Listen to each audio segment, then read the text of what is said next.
tardes a todos. Gracias por estar aquí. Vamos a hablar de los jóvenes y Bitcoin. Y tenemos un panel, como veis, que desprende juventud. Tenemos a Jorge. Podéis verle ahí. Y no, los demás sí que se mantienen bastante lozanos, mucho más que yo. Así que vamos a hablar un poco de cómo está este sector desde el punto de vista o desde la perspectiva de los jóvenes y cuánto peso realmente tienen sus opiniones en la economía y en el futuro.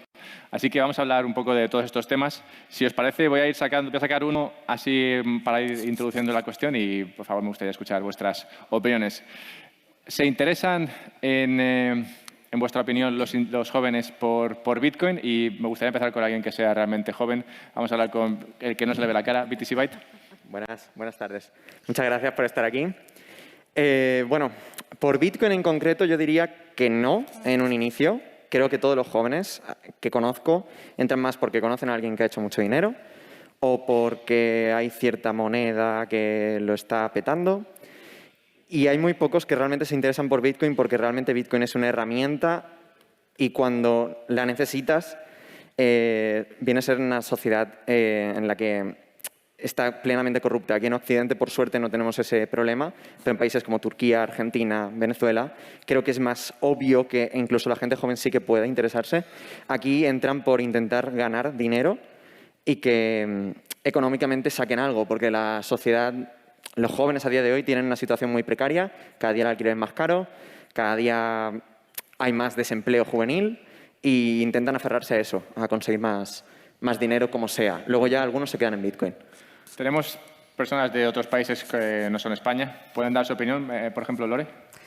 Bueno, desde mi perspectiva coincido contigo totalmente. La mayoría de los jóvenes con los que yo tengo contacto, incluyendo parte de mi familia y la comunidad de Bitcoin en Basibar, la preocupación principal del joven actualmente es de dónde voy a obtener más dinero, dónde puedo obtener una ganancia inmediata. Por lo tanto, tenemos una desventaja como bitcoiners respecto a algunas otras criptomonedas, que es el hecho de que atraen a los jóvenes de esta manera, ¿no? O sea, les ofrecen un pago, por ejemplo, por estar manejando un orbe y dicen, ok, pues de aquí voy a sacar por lo menos tanto dinero, ¿no? Y realmente no comprenden tal vez todavía la gravedad del asunto de ciertos protocolos o ciertos proyectos. Y eso justamente a largo plazo también va a significar hacia dónde va a ir el desarrollo de este joven a futuro. Por eso creo yo que es importante también, a pesar de que tal vez no estemos de acuerdo con ciertas cosas, no mostrar como un rechazo tangente ante la perspectiva o la opinión del joven, sino escuchar sus preocupaciones, sus intereses y el por qué están interesados en ciertos proyectos. Y entonces justamente abordarlos desde una manera mucho más tranquila y calmada para hacerles comprender también qué es Bitcoin y por qué es importante que entiendan Bitcoin antes de meterse en otras cosas. Los jóvenes, bueno, por su juventud, tienden a tener una mayor preferencia temporal y a tomar decisiones que pueden llevarles a, bueno, no una gran posición financiera en el corto plazo. Igual sobre esto me gustaría escuchar la opinión de Jorge, que digamos tiene más experiencia, más que nada por el tiempo, y contarnos qué opinan de... Si estás tú como yo, tranquilo, si es que somos los únicos yayos que hay aquí. Pero sí, por favor. Sí, bueno, muchas gracias, Alberto. Es cierto que probablemente sea el mayor de todos los que están aquí. Que me mantengo muy joven. Lo dejamos ahí. Pero la verdad es que al final la experiencia es un grado. Pasas por muchas cosas, muchas crisis. Es cierto que nosotros cuando éramos más jóvenes teníamos una promesa que era el ascensor social. Si tú vas a la universidad, te formas, adquieres estudios superiores, vas a llegar a tener un puesto de trabajo. Y es innegable que en los últimos años las diferentes crisis económicas han puesto esta promesa en cuestión. Me parece muy lícito que una persona que vea peligrar o vea cortadas sus expectativas de progreso y de tener lo que todos queremos, un lugar donde vivir, comida todos los meses, una familia o no. Hay gente que no quiere familia, pero quiere vivir y tener su ocio y vivir de forma honrada. Hay que entender que si una persona aspira a eso y no tiene otras formas, busque la forma que sea. Pero a mí sí me preocupa que estamos viviendo, yo creo que la crisis de la inmediatez. Todas las plataformas y redes sociales que están surgiendo lo que hacen es darte una recompensa inmediata. Vídeos de TikTok, no me gusta, paso, paso, paso. Aplicaciones de citas, no me gusta, paso, paso, paso. O me gusta, me gusta, me gusta. Hay diferentes estrategias. Entonces, me parece que eso está generando pues, una nueva hornada de personas, fundamentalmente, que quieren resultados ya, porque ven que no se los van a dar, llevan esperando 5, 6, 7 años. Las personas que antes tenían una esperanza de vida 70 años, ahora tienen 80 y pico años, con los cuales no ven a dónde pueden llegar, porque el que debía dejar libre el sitio es que no se ha ido, sigue ahí. Entonces, es un nuevo modelo de sociedad y es un reto grande en el cual yo creo que el joven se agarra a lo que puede. Y se agarra lo que puede con cifras. Compartí con los compañeros de mesa unas encuestas nacionales con una población de más de 2.000 personas en la que decía que un porcentaje muy pequeño de personas invierte. Bueno, si nos vamos a un 15%, si nos vamos a las personas, al segmento de entre 16 a 30 años, en el segmento, en lo que invierten hasta un 60%, el que invierte, lo invierte en criptomonedas. Esto es un mensaje muy duro, porque si te vas al siguiente segmento, lo que te dice es lo contrario, inviertes en bolsa. Y cuando empiezas a mirar, vamos a ver, ¿y con qué formación, con qué conocimientos cuentan los que invierten en criptomonedas? Pues resulta que te encuentras que es gente que en un 93% no tiene estudios superiores. Podemos hacer muchas lecturas, algunas fáciles y seguro que muchas incorrectas. Para mí son datos que me preocupan. Y creo que se debe por esa crisis de la inmediatez, esa falta de opciones de progreso, la sensación de que tienes que buscarte la vida. Y también porque, y respecto a cómo se usa Bitcoin para hacer inversiones, porque realmente creo que falta un diálogo, un debate grande, serio, acerca de cómo transforma la sociedad, más allá de decir dinero fiat fuera o viva mi privacidad. A mí lo que me gustaría saber es cómo se transforma. El año pasado pues, tuve el placer de participar y yo lanzaba una pregunta. En una economía en la que impera Bitcoin, donde uno de los elementos principales es la privacidad y tú puedes, no digo ocultar, pero elegir qué quieres mostrar libremente, ¿cómo lo financiamos? Y sugieren muchas posturas interesantes. Pero a mí me parece que falta una narrativa en este foro donde están las personas que entienden más de Bitcoin para decir, mirad, creemos que puede ser así. Y será un debate súper interesante, con muchas posturas y muchas ideas. Pero yo realmente creo que falta esto. Dulce ha estado tomando apuntes durante todo este tiempo, así que antes de que te quedes sin papel. Bueno, me parece muy interesante lo que menciona Jorge. Yo preguntaría, ¿es una crisis de la inmediatez o es que los jóvenes piensan diferente? Y hago referencia a un estudio de McKinsey de la generación Z, donde dice, la generación Z prioriza la autenticidad encima de todo, inclusive por la ambición o la riqueza. O sea, we don't fucking care about nothing, excepto vivir la vida, ser auténticos. La generación Z busca conexiones y experiencias genuinas, valorando a las personas y para las empresas también las marcas que adoptan la transparencia y autenticidad. Priorizan la diversidad y la inclusión, la igualdad y abogan por la justicia social. Entonces, cuando yo leo esto, digo, pues es que todo esto es Bitcoin. O sea, ¿qué blockchain, qué proyecto es más auténtico, más transparente, más justo, donde es más equitativo e inclusivo e igualitario que Bitcoin? Porque Bitcoin, nadie te puede prohibir usar Bitcoin, no necesitamos pedir permiso para usar Bitcoin. Entonces, si Bitcoin es inclusivo y cualquier ser humano en el planeta, estando en Cuba, Venezuela, Nicaragua, China, Eritrea, Lagos, no necesita permiso para usar Bitcoin, yo creo que, como decía BTC Byte, no, pues no están interesados, sino todavía, pero es porque todavía no lo conocen, como dijo Lore, ¿no? No han entrado a este debate, ¿no? Entonces, sí hay una crisis de la inmediatez, puede ser, o realmente los jóvenes no les interesa lo que les interesaba a otras generaciones, tener una casa o una familia. Entonces, no tratemos de juzgar, diría yo, sino de entender cómo piensan los jóvenes. Y yo creo que en cuanto haya más jóvenes, invito a los padres de familia que acerquen a sus hijos y que sus hijos creen espacios donde los jóvenes expliquen a otros jóvenes qué es Bitcoin, ¿no? Y entonces llevemos a nuestros jóvenes a las conferencias de derechos humanos donde activistas políticos están usando Bitcoin, periodistas están usando Bitcoin porque les congelan la cuenta de banco y no pueden usar otra blockchain porque otras blockchains le cancelan la IP y no funciona. Entonces, cuando los jóvenes entiendan Bitcoin, de la manera que nosotros hoy en día, los que estamos aquí, entendemos Bitcoin, yo creo que se van a interesar en Bitcoin. Leo, ¿tú querías hablar? Sí, yo responder a Jorge en el sentido de, dices, en un régimen donde, o en un país donde exista, ¿qué es lo que habéis dicho en un país donde haya un régimen, basado en una privacidad, ¿quién lo paga, ¿no? ¿Quién lo financia? Pues la respuesta es que tiene que haber un régimen que sea amigable a la privacidad. La privacidad es una cualidad fundamental del derecho a la propiedad y de la libertad. Entonces, tenemos que poner ese principio por bandera y no pensar en cómo eso puede financiar a un gobierno, sino que es el propio Estado el que debe ser amigable. Y luego, en la parte de la inmediatez, de esa sociedad joven donde busca la inmediatez, estoy totalmente de acuerdo. Y yo creo que eso viene dado un poco por la devaluación de la moneda.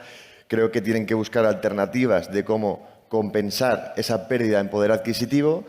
Todos conocemos, yo tengo 28 años, muy pocos amigos míos se pueden comprar una casa, prácticamente ninguno, ¿no? Y esto es muy común, cuando en la época de nuestros padres ya estaban pensando casi en la casa de la playa. O sea, hay una devaluación brutal, sobre todo en los últimos 50 años después de acabar con el patrón oro. Y luego, a lo que te acabo de decir de que sea un régimen amigable a Bitcoin, pues como hemos dicho en la ponencia anterior, la criminalización del oro y intentar confiscarlo fue un fracaso porque es muy complicado. Bueno, pues Bitcoin es todavía más inconfiscable y preserva todavía mejor ese derecho de la propiedad.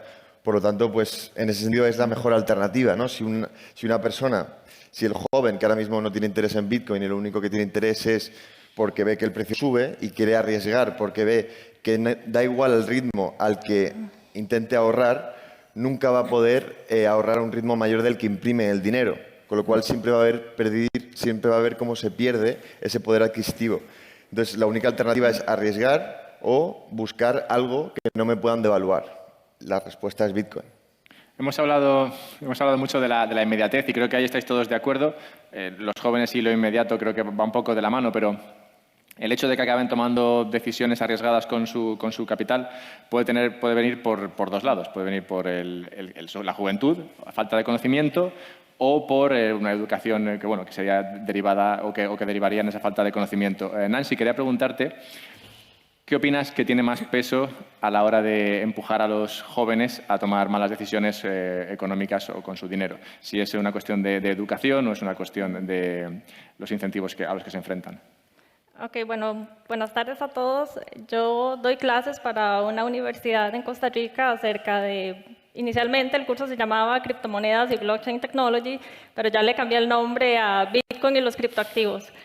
Y en ese curso, ese es un curso abierto, hay personas de todas las edades, pero los jóvenes que tengo usualmente son de 18 a 25 años y son de carreras, por ejemplo, de diferentes bachilleratos, economía, letras o alguna otra licenciatura, y ellos no tienen un problema de inclusión financiera. Y tenemos que recordar, por ejemplo, que si Bitcoin es una tecnología que resuelve un problema, a ellos en realidad no les está resolviendo un problema.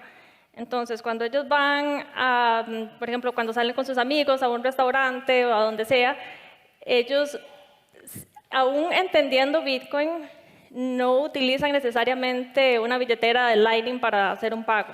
O sea, porque ellos ya tienen Apple Pay o Google Pay. Entonces, de forma inmediata, ellos no ven a Bitcoin como algo que les está resolviendo un problema. Estoy refiriéndome a este grupo en específico. Y para ellos, el obstáculo no es necesariamente un obstáculo educativo de que no entienden qué es o cómo funciona, sino de que hay ciertas expectativas de comportamiento que nosotros estamos imponiendo en las personas cuando conocen Bitcoin. Por ejemplo, si conocen Bitcoin se tienen que comportar de determinada forma y ellos no lo hacen. Entonces rápidamente pierden el interés porque dicen, bueno, entonces no entendí Bitcoin, porque no estoy pagando con Lightning, no estoy haciendo esto y lo otro. Entonces, en este caso, yo lo veo como una cuestión de principios en este grupo en específico del que estoy hablando. Entonces, hay que trasladarles los principios para que ellos entiendan que no están usando Bitcoin porque les está resolviendo un problema directamente, sino es como algo más a futuro. BTC. Yo quiero intervenir en el sentido de que yo no hago pagos con Bitcoin. Nunca. Yo tampoco. Vale, yo lo uso como una herramienta en contra de la confiscabilidad del Estado. O sea, hablando de lo personal, a mí Revolut me ha cerrado la cuenta de banco. ¿Quién me cierra mi billetera? Absolutamente nadie. Y lo uso de esa manera. No lo uso para pagos Lightning, ni para pagos on-chain, ni para nada por el estilo. Entonces, creo que el uso de Bitcoin debe ser algo muy, muy personal. Habrá gente que no lo use para pagos, habrá gente que les encante usar Lightning. Es vuestra decisión y vuestra libertad de hacerlo. Y quisiera comentar, por ejemplo, en Estados Unidos, que es donde yo trabajo, los estudios muestran que 67% de la generación Z ha hecho un pago en cripto. Y en el caso de Argentina o Venezuela, ese porcentaje se va por las nubes. O sea que también es difícil de hablar como de los jóvenes y ponerlos en una cubeta cuando en realidad hay muchas cubetas, ¿no? Hay muchas distinciones, no podemos generalizar. Y yo creo que habrá gente, bitcoiners, que no usan Bitcoin y habrá gente en Argentina que su salario es en Bitcoin. Entonces, obviamente que son unas truchas con todas las billeteras de Lightning porque ellos ya no viven del fiat, su salario es en Bitcoin y la realidad de esos developers de Argentina es muy diferente que la de un joven en España. Creo que es obvio que la privacidad no es lo que lleva, como hemos comentado, a los jóvenes hacia Bitcoin. Y quiero referirme a un estudio que comentaba ya Jorge antes, en el que hacían un estudio de la sociedad, a gentes de diferentes edades, y hacían preguntas sobre criptoactivos en general. Pero una parte de este estudio era interesante porque hablaban de peligros, riesgos que veían en ese criptoactivo, ¿no? Hablamos de Bitcoin. Y uno de ellos era que decían que les preocupaba la privacidad, ¿no? El hecho de que era muy privado, era muy difícil de saber qué estaba pasando ahí detrás, ¿no? Porque era privado. Pero en ese contexto parecía que el hecho de que fuese privado se veía como algo malo. Y me pregunto, quería preguntarte a ti, Jorge, específicamente, ¿por qué existe esta idea de que sea privado es algo que sea malo o potencialmente peligroso? Me es difícil hablar en nombre de los jóvenes cuando ya estoy un poquito lejos. Vamos a ver, primero una aclaración. Yo cuando hablaba de la privacidad me refería a que se han probado muchas fórmulas de Estado. Quiero decir, ahora y los siglos anteriores, el Estado actual o los países-estados vienen del siglo XIX, más o menos, de cuando se empezó a constituir. Antes pues eran reinos, gobiernos, imperios, era otra cosa. Los funcionarios existen desde ni se sabe. Quiero decir, en el siglo XVI ya tenías funcionarios. Entonces, hay muchas cosas que se han estado ensayando y que funcionan. Siempre salva, por ejemplo, la democracia, que es el menos malo de los sistemas. Dices, bueno, es que hay que preguntar a más gente, tiene que ser más participativo, pero resulta que cuando haces participar a la gente no quiere participar. Hay muchísima gente que lo que quiere es vivir y que le dejen en paz. Entonces, a mí me parece interesante Bitcoin porque responde a esta demanda de algunos de que me dejen en paz, literalmente, en todo, pero yo creo que es una postura. Por supuesto, habrá muchos matices y muchos adjetivos, pero me parece una postura que en algunos casos, no todos, pero yo en algún caso identificado, me parece egoísta, del punto de vista de yo quiero todo, pero no poner nada de mi parte. Cuando comentaba Dulce que la generación Z es extrovertida, generosa y demás, todas esas etiquetas generales yo no acabo de creérmelo. Yo pertenezco a la generación, estoy un poco entre la generación X y los baby boomers, no quiero decir las etiquetas que me han puesto. También decía que debía tener yo una casa con no sé cuántos años y que iba a ser fácil, estábamos un poco en esa generación, y no fue verdad. Pero a mí me preocupa mucho, no voy a decir esto de que si trabajas vas a tener éxito, no es verdad.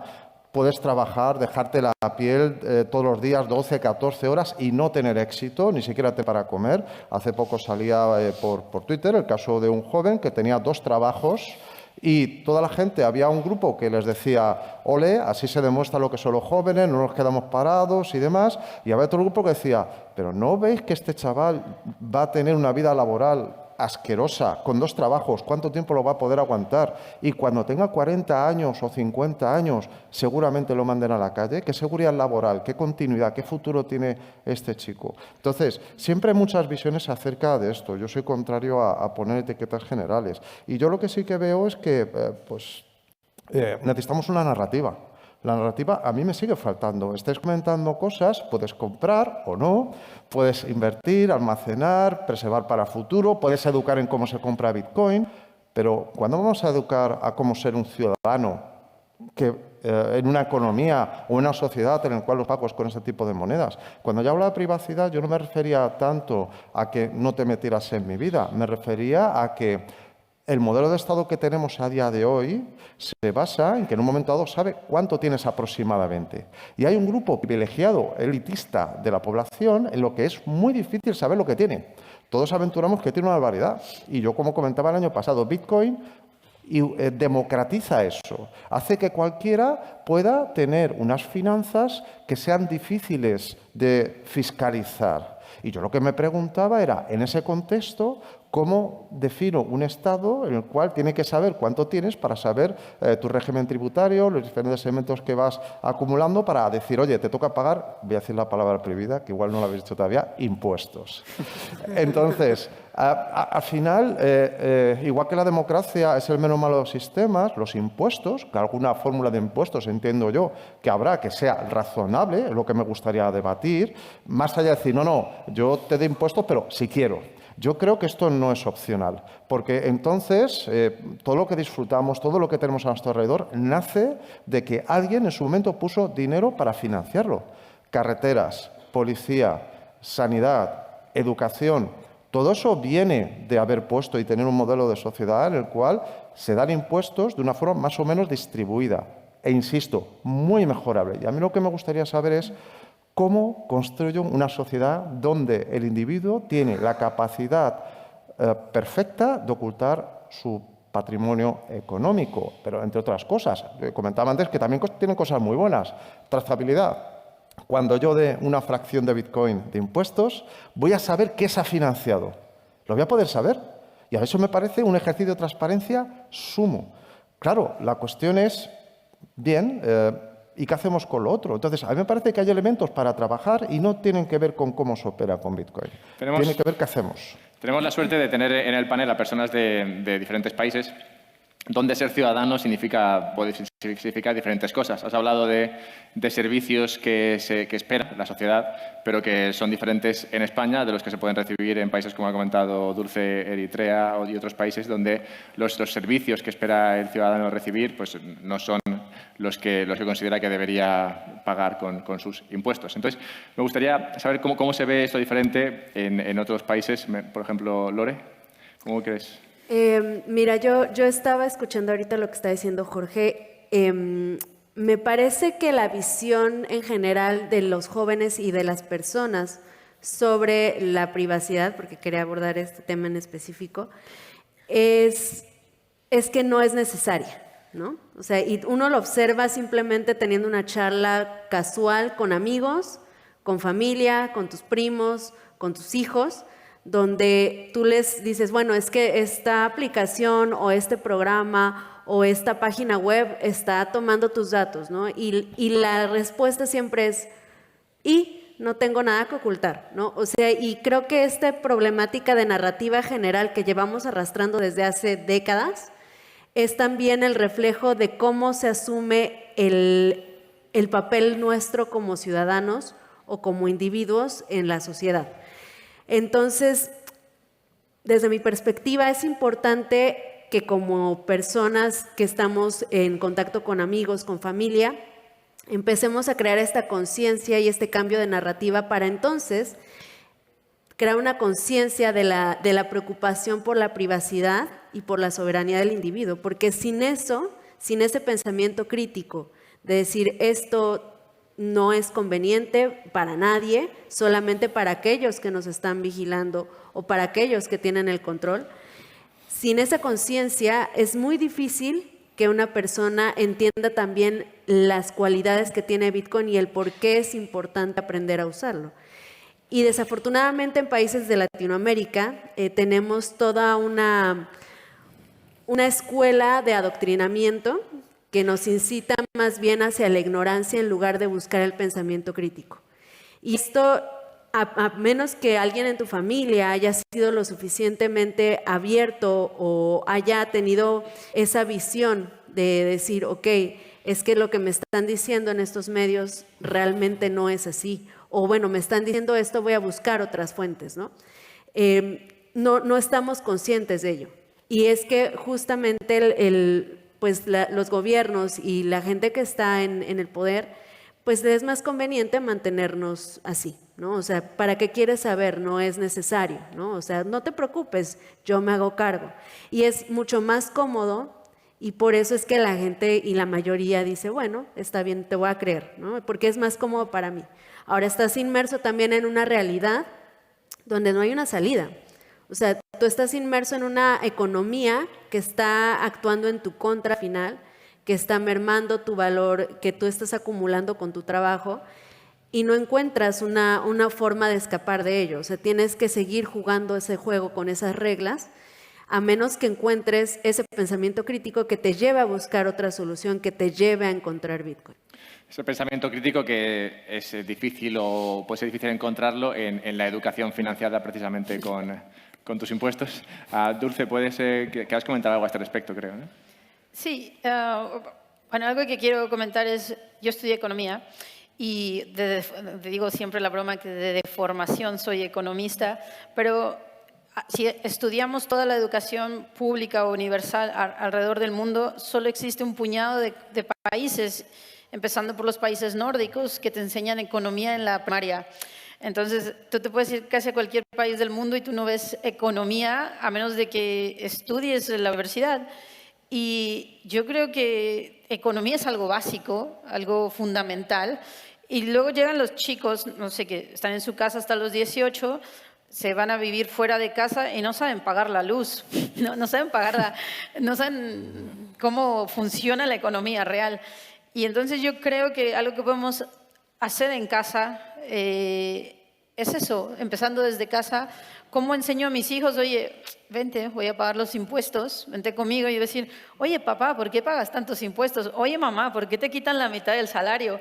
Bueno, hijo, entonces, porque con ese dinero me podrías comprar esto. Sí, hijo, pero el Estado funciona porque tiene, a lo mejor el Estado de bienestar tiene una función, el Estado autoritario tiene otra función y tener esas conversaciones en casa creo que nos ayudaría mucho.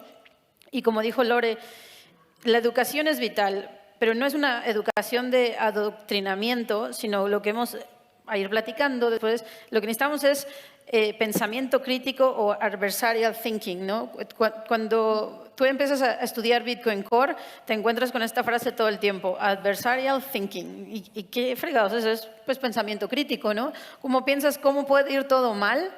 Porque Bitcoin es un sistema complejo que lleva muchas ciencias y aún así funciona Bitcoin bien. Entonces yo creo que lo que me gustaría recomendar a mucha gente es que acá abajo están vendiendo el libro de 21 lecciones de Bitcoin por 64.000 sats, 17 euros. Que si pueden, compren un libro. Hagan el esfuerzo de comprar un libro y regalárselo a alguien más. Si pueden, dedíquenselo al joven que quieran. O sea, no necesitamos darles el white paper, no necesitamos darles la orange peel durante la comida, pero yo creo que hay pequeñas acciones en el día a día que podemos hacer. Y bueno, esa sería mi recomendación. Tratemos de comprar libros y regalárselos a nuestros amigos, a nuestros jóvenes y tener esas conversaciones con nuestras sobrinas, nuestros sobrinos y empecemos a pagarles en sats. O sea, es algo que yo hago con mis sobrinos. Si hacen algún copy-paste por mí, les mando sus sats. A todo mundo en mi familia les pago con sats. Y salirnos del sistema fiat. Y eso te ayuda mucho a decir, oye, ¿qué es esto de Bitcoin? ¿Por qué subió y bajó de precio? ¿Qué le da valor al Bitcoin?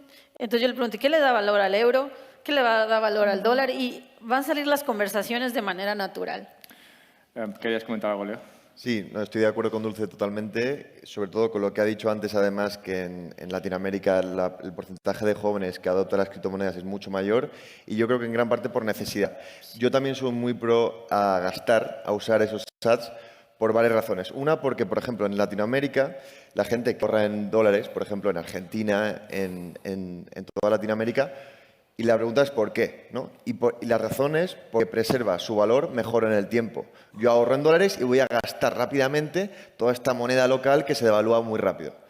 Igual que la persona en México o igual que en cualquier otra parte. En Estados Unidos la persona gasta dólares porque tiene otros mecanismos que preservan mejor su valor. Es decir, pues ya pues sea real estate, ya sea en un índice del S&P o lo que sea. Entonces, al igual que, por ejemplo, una persona Bitcoin diría, no, pues yo el 20% de mi patrimonio, yo creo mucho en Bitcoin, pero el 20% lo voy a tener siempre en euros porque es lo que voy a gastar, ¿no? Al final, la realidad es que tú quieres tener todo tu dinero en el valor, en el activo, que preserve su riqueza el mayor tiempo. ¿No? La misma razón por la cual aquí nadie tendría el peso mexicano a no ser que necesite tenerlo, porque se devalúa tan rápidamente que no tiene sentido, ¿no? Y en ese sentido yo creo que, por ejemplo, una de las críticas que se le hace a esta historia viral que se hizo en Twitter de este chaval que tenía 2 trabajos, que se deslomaba por trabajar y casi no dormía y tal, la crítica que recibía por otra parte era en gran parte, yo creo, diciendo, esta persona que está ahorrando en euros no se da cuenta que si sigue haciendo esto en 30, 40 años o invierte muy bien o va a ver cómo todo su trabajo se va a devaluar en el tiempo, ¿no? Entonces, en ese sentido, sí que la reserva de valor sea intrínseca con el dinero es también un gran valor de Bitcoin, ¿no? Entonces, que a los jóvenes le atrae pues que el precio sube mucho, pero yo creo que la adopción va a continuar creciendo sobre todo en países donde hay hiperinflación, en países totalitarios, por pura necesidad, o sea, porque ven como que la moneda local no tiene alternativa. ¿Cuál es mi mejor alternativa? El dólar o el oro. No hay nada más, o sea, está Bitcoin y es la más accesible, la más transferible y la más portable. Sí, totalmente de acuerdo. Y creo que algo que nos podemos llevar como herramienta, yo estaba escuchando antes de este panel podcast de jóvenes, porque yo no soy joven, entonces dije, bueno, voy a escuchar qué piensan los jóvenes. Y los de generación Bitcoin mencionan que el mayor problema para la adopción de Bitcoin en los jóvenes es que piensan que necesitan comprar un Bitcoin. Y entonces le contesta Jimmy Song en este podcast, le dice, nosotros los adultos también. O sea, entonces tenemos en común eso, los jóvenes, los adultos, todos, que muchos decimos, es que, ¿cuándo yo voy a poder comprar un Bitcoin? Pero a lo mejor hay que cambiar, lo que sugieren los jóvenes es cambiémonos el switch de Bitcoin a Satoshi, ¿no? Entonces, creo que cambiar esa unidad de cuenta a Satoshis nos va a cambiar mucho, porque entonces yo digo, ok, si voy a pagar $10,000 por una cerveza, a lo mejor esos si ahorro $10,000 de esa cerveza todos los días, al final del año voy a tener 3,5 millones de sats, ¿no? Entonces, a lo mejor ahorita parece que no es una cantidad considerable, pero a lo mejor si ahorro eso en el transcurso de 5 o 10 años, sí va a ser considerable. Y yo creo que eso nos va a ayudar a generar más adopción de Bitcoin, empezar a hablar de sats y ahorrar sats. $10,000 en cerveza es considerable. No, 10,000 sats. BTC, dale. No, simplemente decir que estoy completamente de acuerdo. Eso es algo que veo mucho en gente de mi edad, tengo 26 años, por cierto, y gente más joven que dice, no, pero es que no puedo comprar un Bitcoin, es que es súper caro. Ya, claro, no puedes comprar uno, pero puedes comprar 0,01, 0,001. No, pero es que prefiero tener 1.000 Doge. Vale, sí. Pues prefieres tener 1.000 Doge. Pues de acuerdo, luego pasa pues lo que pasa. Pero por eso los jóvenes también tienen como esa necesidad de mostrar. O sea, es más un tema de mostrar, de apariencia, de, mira, tengo 1.000, 10.000, 1.000.000 de X moneda. No, o sea, debería cambiarse esa percepción a sea satoshis, o sea, simplemente decir, pues no, pues yo tengo Bitcoin y tengo 0,01. Y esto vale más que lo que tú vas a tener dentro de un año en esta criptomoneda, llámale X. Voy a querer pasar al tema de incentivos porque al final parece que es donde está lo importante aquí y la razón de que la sociedad vaya para un sitio y vaya para otro, pero has comentado, Dulce, el tema de educar a la gente, a veces en cosas muy básicas, ¿no? Como que un Bitcoin es divisible. Y Y has hablado de la posibilidad de regalar libros y has hablado de otros servicios de educación. Hay podcasts, hay libros, hay lugares educativos, puede ser la librería de Satoshi y también el IFEP, donde Nancy participa. Me gustaría, Nancy, si quieres comentar un poco sobre la labor del IFEP en términos de educación. Sí, claro. Primero me gustaría empezar diciendo que a mí no me gustan mucho los lemas bitcoiners. Por ejemplo, uno que no me gusta tanto es el no confíe, verifique, porque siento que en términos de educación no aplica tanto. O sea, no podemos todos saber todo. Tenemos que confiar en ciertas personas que sepan otras cosas que nosotros no sabemos. O sea, necesitamos especializarnos en conocimiento. La mejor forma que tenemos como sociedad son las universidades. Entonces, bueno, si alguno acá tiene ideas de cómo se puede transmitir el conocimiento a la sociedad que no sean las universidades, pues me encantaría saberlo. Pero ese es el mejor modelo que tenemos hasta el momento. Y sé que la confianza en las universidades se ha deteriorado, por ejemplo con Bitcoin, porque sabemos los grandes errores que han cometido los académicos cuando intentan estudiar Bitcoin. Y muchas personas individualmente, yo incluida, he estado trabajando con universidades intentando transmitir, o sea, la naturaleza de Bitcoin. Y no es fácil, no es una labor fácil. Entonces, bueno, ciertos individuos hemos estado trabajando por nuestro lado, nos llegamos a conocer y entonces decidimos crear el IFEP como un puente entre universidades y iniciativas de educación Bitcoin. O sea, queremos intentar empezar a comunicarnos con los académicos, promover ya las iniciativas educativas, por ejemplo, como la librería de Satoshi, Mi Primer Bitcoin, entre otras, para que las universidades y los académicos, profesores también empiecen a participar con Bitcoin, porque esa es la mejor forma que tenemos para la educación.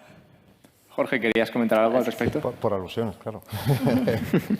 A ver, cuando se generaliza otra vez, antes con los jóvenes, ahora con las universidades, a mí lo que me gusta saber es exactamente con quién se habla. Puedo hablar del caso de la Complutense. La Complutense tiene 6.000 profesores. Si alguien dice que no colabora en la Complutense, habla con los 6.000 profesores. Quiero decir, que hacer esa generación, decir la universidad tal o la universidad está acabada. A ver, la universidad lo que hace es avanzar conocimiento. Entonces, cuando yo hablo de la narrativa, estoy hablando cuál es el conocimiento que aporta Bitcoin. Y me decís, no, el uso, la educación, los libros.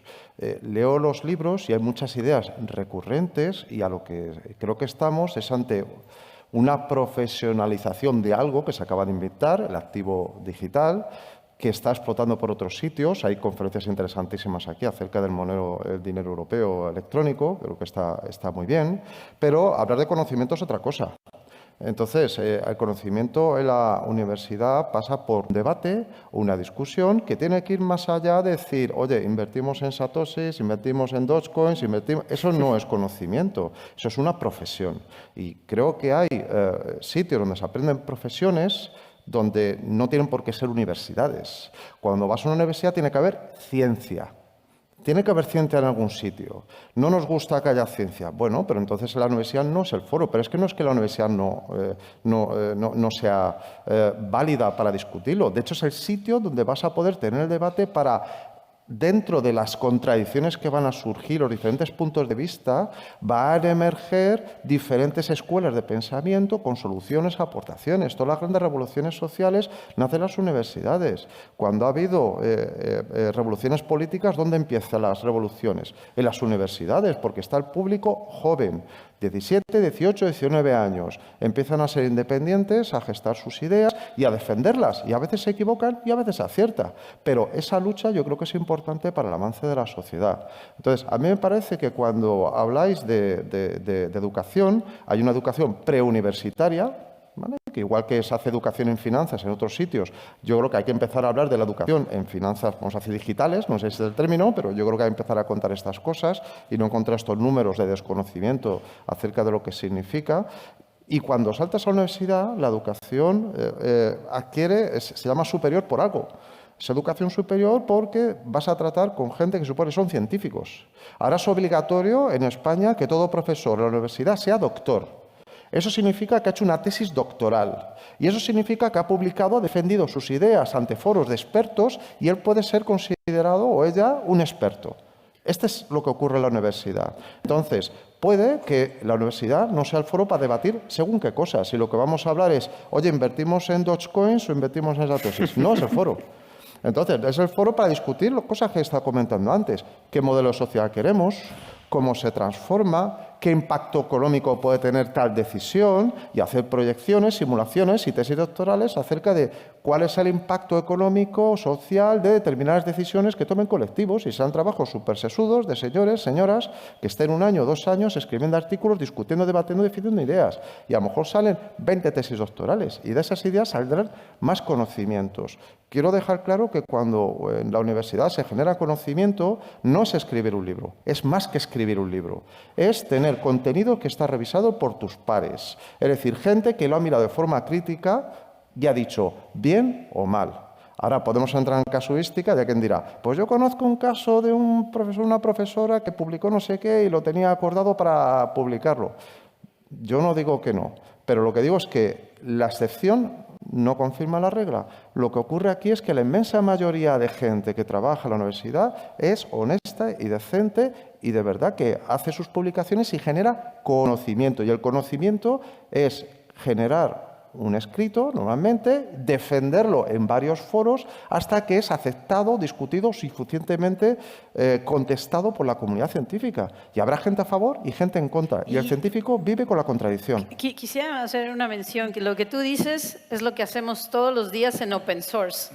Regresando, los jóvenes pueden entrar a open source sin ir a una universidad y van a tener que validar su pull request y validar sus cosas o sus teorías. No tiene nada que ver. Bueno, no pero tiene nada que ver, supongo que retomando lo comenta, el tema de los jóvenes, ¿no? Bueno, él lo comenta en el sentido de que bueno, los profesores pues tienen un doctorado que han conseguido de alguna manera. Viti, si tú querías comentar. Yo quiero defender en cierta parte tu punto de vista. Yo he estudiado la carrera de Económicas. También he de decir que, al menos en la universidad pública en la que yo he estudiado, está muy sesgada el keynesianismo.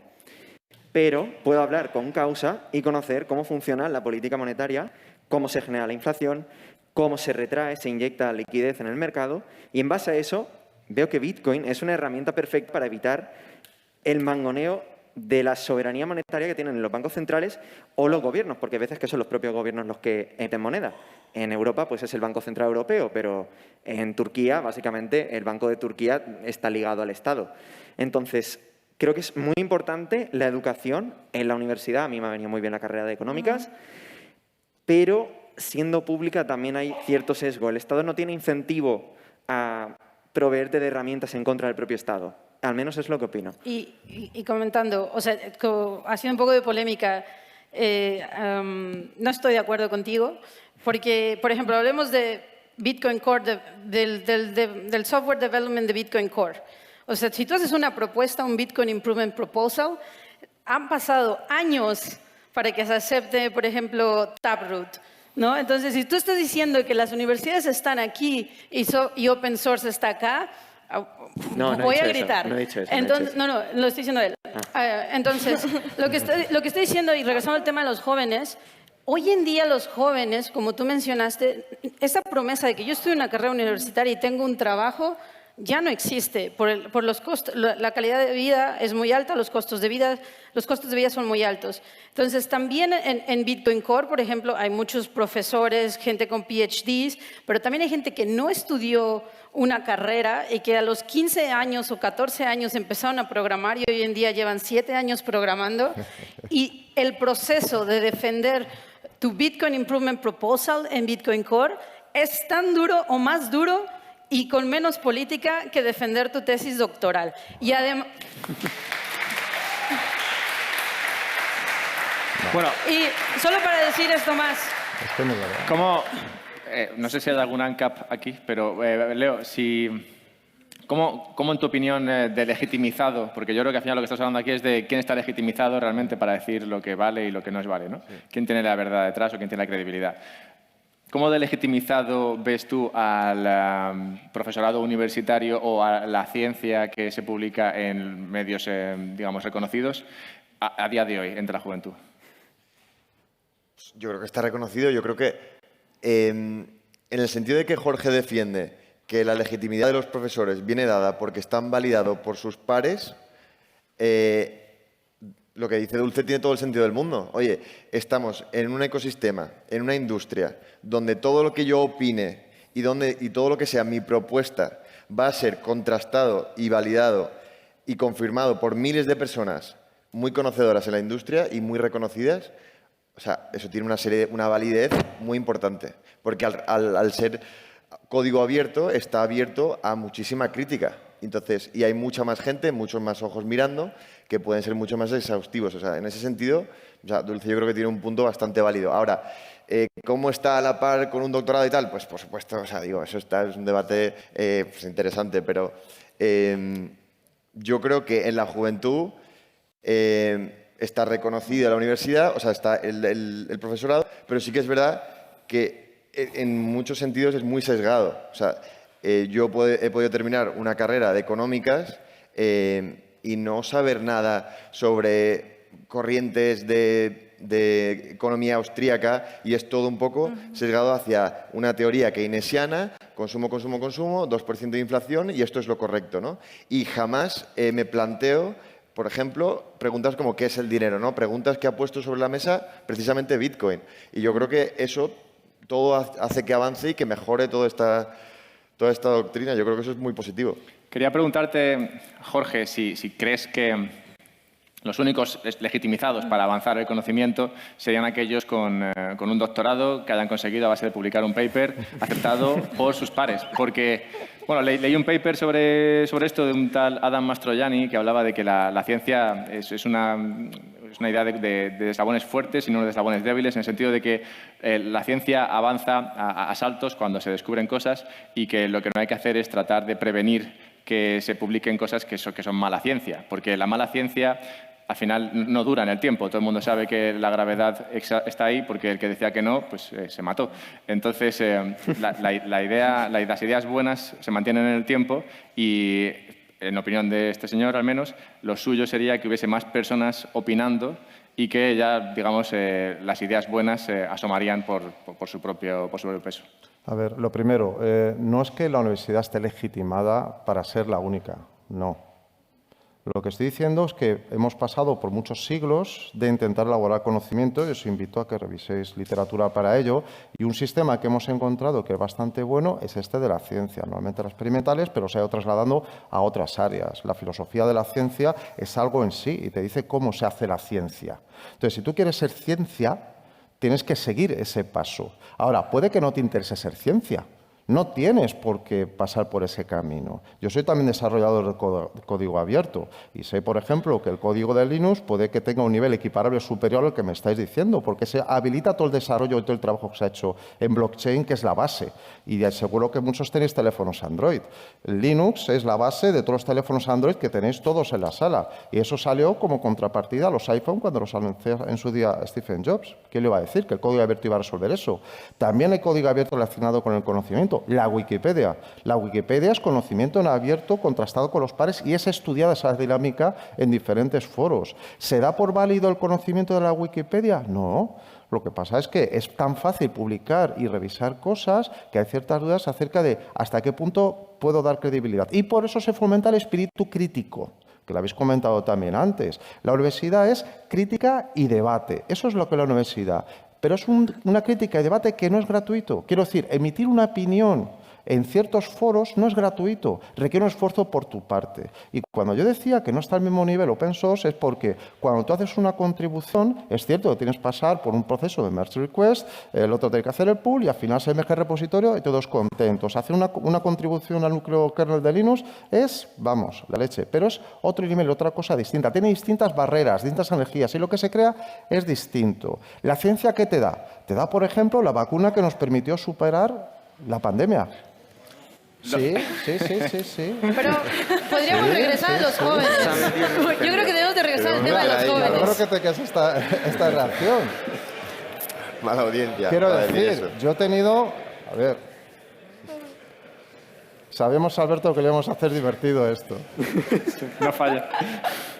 Quiero decir, la ciencia va de otra cosa, avanzar el conocimiento. Sin duda, el trabajo que se hace en Bitcoin es importante y va a llevar cambios sociales. Y yo lo que estoy diciendo es que hay expectativas, estudios que se pueden hacer acerca de a dónde nos puede llevar. Y a mí me encantaría que se celebrasen. Y es lo que estoy echando en falta. Parece que la universidad es un buen foro, pero puede haber otros foros. Este es un foro aceptable. Podemos llegar a la conclusión de que necesitamos que esos académicos aprendan de Bitcoin y empiecen a hacer pull request en Bitcoin Core y que la gente en las academias hablen de Bitcoin y que también los Bitcoiners nos acerquemos a los académicos. No se trata de pelear, eso es a mí no me gusta más divertirme con mis amigos. Y lo que yo creo es que la mayoría de los Bitcoin Core developers, quien los conoce, tienen un posgrado. O sea, voy a decir un español, Sergi Delgado, tiene un posgrado. Clara tiene un posgrado. Peter Wille tiene un posgrado. Hay gente excepcional que empezó a programar a los 14 años, como Matt Scorillo o Andrew Cho, que ellos no saben nada que no sea Bitcoin Core. O sea, yo creo que para todos hay. Y lo que quiero decir como padres de familia, yo ahora me pregunto, ¿volvería a ir a la universidad? Sí, porque fue divertidísima. Pero yo creo que si hubiera tenido la oportunidad de saber qué hermosa es la programación y la ciencia, no se necesita tal vez ir a una universidad más, porque ya no hay esa promesa. Tú como estudiante de preparatoria a lo mejor empiezas a hacer ciertas contribuciones y te ponen como mentor a alguien como Sergi Delgado, que tiene un PhD y estás trabajando con él con tu par a par. Yo creo que ahora lo que estamos viendo con el open source y Bitcoin es que hay muchas oportunidades para los jóvenes, como Summer en Bitcoin, ser profesor de mi primer Bitcoin, ser profesor de librería de Satoshi, empezar a trabajar en open source. Y hay muchas oportunidades para los jóvenes para que se puedan unir a proyectos de Bitcoiners y aprender de Bitcoin y transmitirlo. Eso yo creo que no solo está la universidad, yo volvería a ir a la universidad, lo juro, me encantó. Pero quiero decir que no es la única posibilidad. Yo tengo una pregunta para Jorge. Yo sé que el moderador está acá, pero no es para generar polémica. O sea, las universidades también tienen el rol de transmitir el conocimiento a la población. O sea, ¿usted considera que, por ejemplo, durante la pandemia se transmitió el conocimiento? No lo hizo. O sea, las universidades en realidad no cumplieron esa función, o sea, no tuvieron una función de discusión donde las personas pudieran aprender. Por ejemplo, cuando usted mencionó las vacunas, no quiero discutir de las vacunas, pero lo que quiero es entender, o sea, por qué las universidades no tuvieron ese rol de enseñanza. Y con esto vamos a pasar a las preguntas de la audiencia.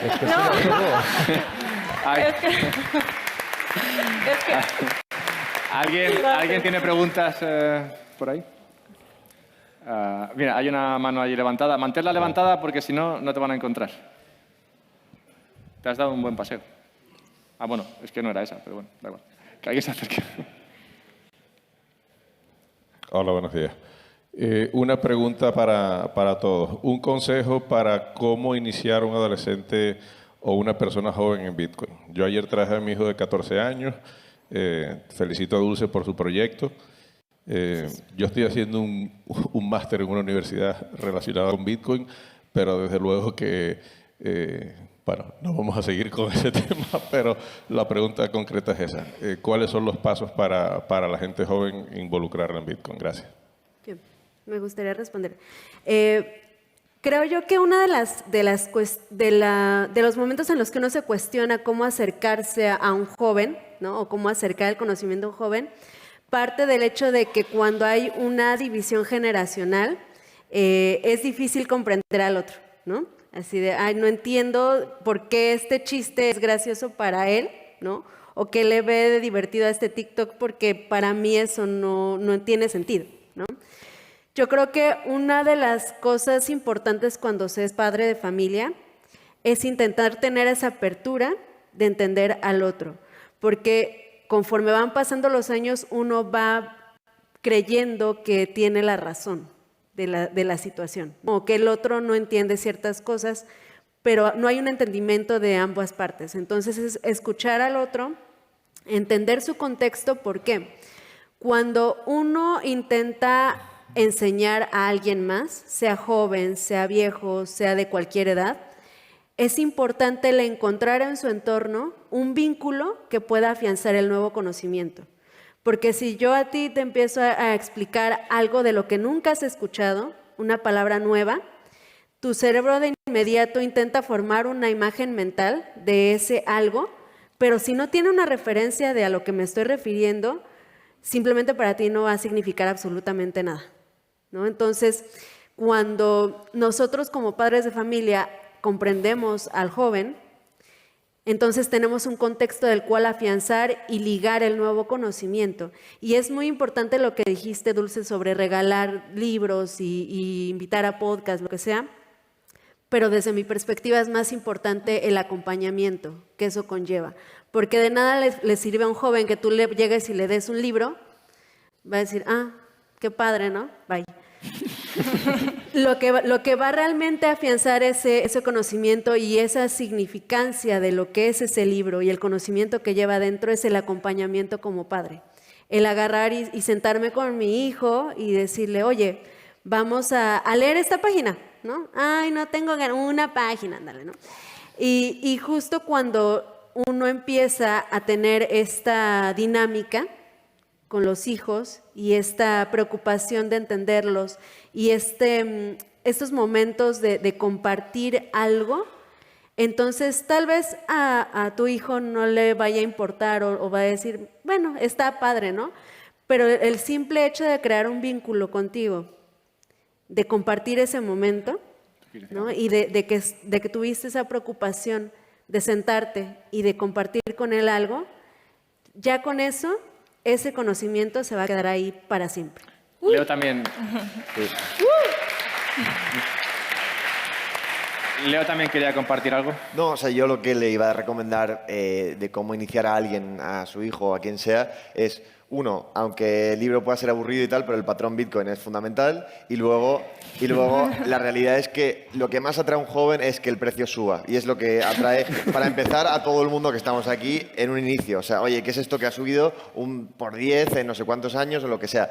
Entonces, yo creo que el precio te atrae y te crea esa curiosidad y luego simplificar el tema. O sea, no se tiene que pintar Bitcoin como una cosa súper abstracta, no hay que entender hasta el último detalle de primeras, tienes que entender que es limitado, que no es censurable y que no lo controla un grupo de personas. Y eso te tiene que parecer revolucionario. Y si no, pues poco a poco vas viendo cuál es la utilidad. ¿Por qué no puedo mandar 1 céntimo a Venezuela en un segundo? ¿Por qué no puedo? Al siglo XXI no es posible. 1, porque te cuesta más de 1 céntimo. 2, porque son días de espera. Y 3, porque a lo mejor ni te lo procesan. Entonces, es un valor real, es una herramienta real que funciona a día de hoy, no cuando haya 1.000 millones de usuarios, sino hoy.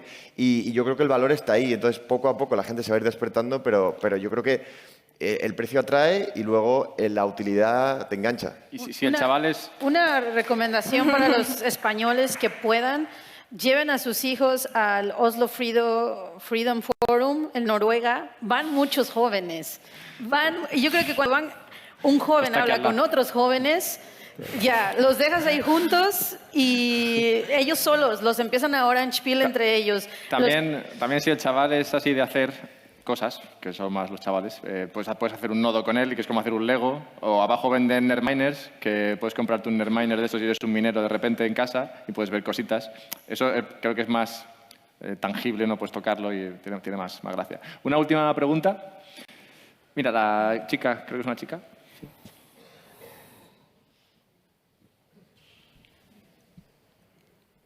Hola, voy a volver a la controversia un segundo. Ok. Tengo una pregunta y voy a empezar con un comentario. Ustedes han estado hablando de la inmediatez, de lo que los jóvenes necesitan y lo que los jóvenes quieren. Entonces, hablar del concepto de ir a la universidad ahorita en esta economía, y yo voy a hablar desde el punto de vista de que vengo del tercer mundo. Entonces, hablar del concepto de ir a la universidad es un privilegio que no todo el mundo tiene. Lo que hace que lograr ser peer review en una universidad, que mis pares, doctorados, puedan revisar mis ideas y mis contribuciones, se vuelve muy elitista. Entonces, al ser tan elitista, lo separa de lo que es Bitcoin. Si nosotros queremos que se acepte, se adopte, que los jóvenes busquen Bitcoin, tienen que entender que está abierto para todos. Y eso es lo que trae open source. Porque si vamos a decir que un proyecto se vuelve más válido porque es peer review, entonces, ¿por qué no estamos en una conferencia de Cardano?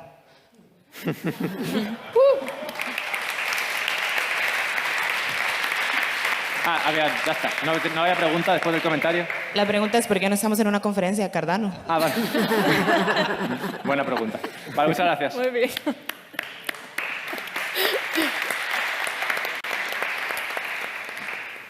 Creo que ya estamos, ¿no? ¿O hay alguna pregunta más? Vale. Hola, muchas gracias. Simplemente quería, como no queda mucho tiempo, quería hacer una pregunta sobre el tema de que si el Bitcoin es ciencia o no es ciencia. Y a mí me gustaría preguntar supongo que es el profesor Jorge Jesús, ¿qué opinaría sobre la publicación del white paper de Satoshi Nakamoto? ¿Qué índice tendría en una revista? ¿Sería un Q1? ¿Qué sería? ¿Un Nature? ¿Qué incidencia tendría como publicación el white paper de Satoshi Nakamoto? Seguramente no sería tanto el impacto en la revista o la naturaleza de la revista como las citas. Probablemente sería uno de los artículos más citados ahora mismo. Creo que el artículo más citado es la tesis de Isaac Newton. Y si buscamos impacto fundamental, pues Isaac Newton habilitó que se hicieran muchas cosas, entre otras cosas, pues hoy en día llegar al Bitcoin. Quiero decir, la cuestión de cómo se va construyendo la ciencia es algo apasionante, yo digo que pertenece a la disciplina, pienso, de la filosofía de la ciencia y podremos hablar mucho. Yo creo que se puede hacer ciencia con Bitcoin, por supuesto, pero que la ciencia tendríamos que aterrizar con las herramientas que te da la filosofía y la ciencia para ver cómo se adaptan, porque es un ejercicio honesto de crear conocimiento. Se crea para la posteridad y hay un debate muy serio para discutir esto, que se puede dar en otros ámbitos, pero que conocemos a día de hoy es este. Y si buscamos algo que la gente tenga por aceptado hoy en día, este es un ámbito en el que funcionan así las cosas y genera buenos resultados, como tecnologías y demás. Quiero decir, luego tenemos otros ámbitos de desarrollo, de creación de, vamos a decir, constructos, productos, como es el open source, que facilita crear otro tipo de cosas que tienen un impacto distinto. Y podemos discutir cuánto de ciencia hay esto. Recordaba el ejemplo del Linux, que alguien comentó una línea de código donde inicializaban un número entero, perdón, una variable a un número entero que no se utilizaba en ningún sitio. Llegó el revisor, comentó el código y dejó de funcionar el sistema. ¿Por qué dejó de funcionar? Pues resulta que esa variable era fundamental para hacer una inicialización de un generador de números aleatorios y a partir de entonces había ciertas cosas del kernel de Linux que no funcionaban y eso lo había hecho un matemático. ¿Y en qué se había basado ese matemático? Pues conocimientos de los dos colegas suyos y tiempo de pensar y de hacer teoremas de cómo tiene que ser todo. Y al final todo se concretaba en asignar un número a una variable. Entonces, a lo que voy es que la ciencia está en muchos sitios y nos facilita hacer muchas cosas. ¿Significa que eso es algo elitista y que no está al alcance de cualquiera? Para nada. Lo que te está diciendo es que hay unas reglas de cómo se construye la ciencia que no consisten en lo que se piensa la gente en una universidad y hacer ciertas cosas. Lo que consiste es tener un proceso crítico de construcción de conocimiento. Y eso se puede conseguir por otros lugares. Y a mí cuando me hablan de diferentes procesos de creación de conocimiento, bien, discutámoslos. Vamos a ver qué es lo que aportan, vamos a ver la solidez, la consistencia y la durabilidad de esos conocimientos. Y qué saltos me permite. Yo cuando hice mi tesis doctoral me basé en conocimientos de otros para intentar dar mi aportación de avance del conocimiento. Si mi tesis ha sido relativamente citada. Yo tengo ahora mismo más de 4.400 citas en Google. ¿Significa que ha tenido un impacto? Bajo, muy bajo, y lo digo así, pero he tenido un poquito de impacto. Y yo creo que he ayudado un poquito en un área muy concreta de conocimiento. Y a base de mucha gente que hace eso, logramos que avance la ciencia. ¿En la dirección apropiada, por la parte del sesgo que comentabais antes? Seguramente no, pero por eso tenemos a gente como Satoshi, visionarios, que dicen: venga, resuelvo el problema de la copia de información. Con este algoritmo hago que la copia de información sea inasumible o demasiado cara como para ser práctica. Y a mí me reventó la cabeza cuando lo leí. Dije, esto es un salto cualitativo en un área en el que todo el mundo pensaba que era imposible. Pues coge y lo hace. Ese conocimiento puede estar ahí y yo no sé de nadie que lo niegue. Yo no he leído ningún artículo científico que diga Satoshi era un fraude. ¿O que eso no ha sido significativo, que no ha permitido hacer otras tecnologías? Para nada. Pero Bitcoin es aplicación de la ciencia, ¿correcto? O sea, regresando a la pregunta si Bitcoin es ciencia o no, la respuesta es Bitcoin es la aplicación de la ciencia de matemáticas, criptografía, teoría de juegos, ciencias de computación, pero es una aplicación de la ciencia. Y puede haber ciencia a partir de Bitcoin. Sí. Es resultado y se puede hacer sobre Bitcoin. ¿Por qué no? Gracias. Y la tesis de Satoshi, como la de Newton, no necesitó ser revisada por pares antes de ser publicada. Lo cual- Bueno, Gracias. Y aquí lo dejamos. creo que te equivocas porque la de Isaac Newton sí fue revisada por pares. Antes de publicarse, La de ¿no? Satoshi no te Publicó- puedo decir. Publicó y publicó. Venga, adelante. Acabamos.